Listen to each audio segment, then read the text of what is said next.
Welcome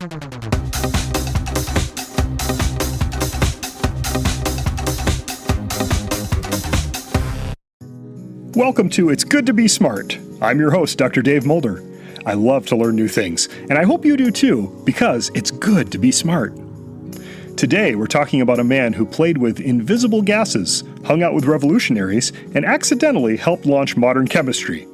His name? Joseph Priestley. Now, Priestley might not be a household name, but without him, we might still be thinking about air as just, well, air. That is, we might be thinking of air as just one thing, which it definitely isn't. So let's go back to the 1700s, an exciting but kind of confusing time in science. It's the mid-18th century in England.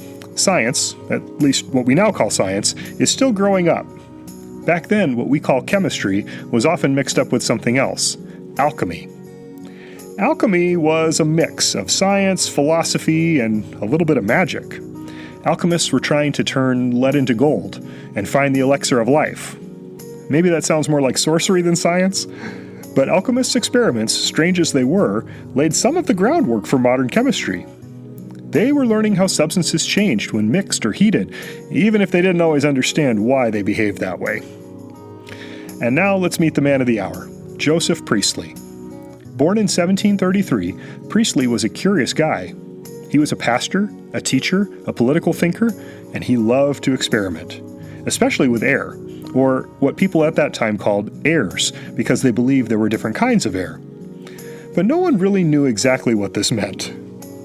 Priestley didn't have fancy equipment, but that didn't stop him. He used what he had, jars, candles, plants, even a trough of water, and started experimenting with gases.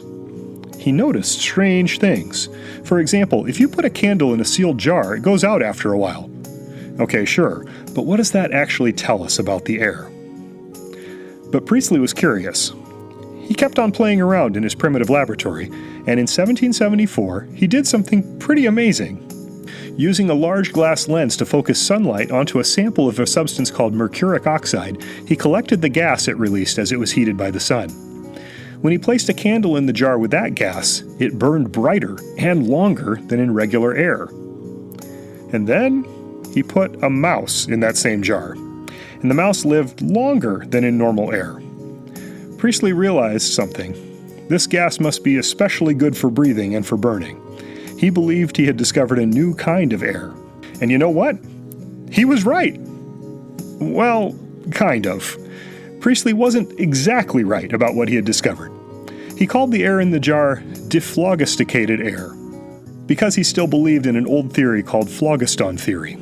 That was the idea that things released a fire-like element called phlogiston when they burned. So he thought this new air didn't have phlogiston in it, which is why things could burn so well in it. What he had actually stumbled onto was a really, really important gas, one I'm sure you've heard of before: oxygen. Here's where it gets interesting. Around the same time, a French scientist named Antoine Lavoisier repeated some of Priestley's experiments, but he didn't buy the phlogiston idea. He saw that the gas was a distinct element. Lavoisier named it oxygen and showed that burning wasn't about releasing phlogiston. It was a chemical reaction with oxygen. And that changed everything. So even though Priestley discovered oxygen first, he didn't totally understand what he'd found. But that's okay, because that's how science works. Discoveries build on each other. Ideas get tested, challenged, and refined. Priestley's work gave Lavoisier the clues he needed to figure out what oxygen really was. But even though he wasn't 100% correct in his understanding of what was up with oxygen, Priestley didn't stop there. He discovered several other gases too. He isolated nitric oxide, nitrogen dioxide, hydrogen chloride, sulfur dioxide, and most famously, carbon dioxide.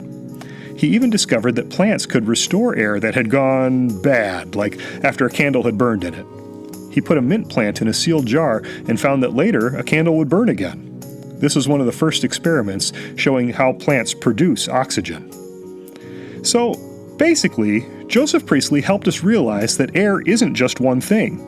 It's a mixture of gases, some of which are essential to life and fire.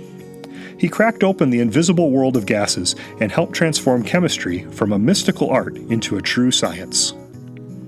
So what can we learn from Joseph Priestley? That Even without the most advanced tools, curiosity and creativity can lead to incredible discoveries. That science isn't always about getting the answer right away, it's about building a foundation for others to build on. And that sometimes the invisible things around us, like air, hold the biggest secrets of all. Thanks for joining me for this episode, and nice work leveling up your brain power today. Remember, smart isn't something you are, it's something we become as we're learning. So keep listening, keep learning, and keep getting smarter every day.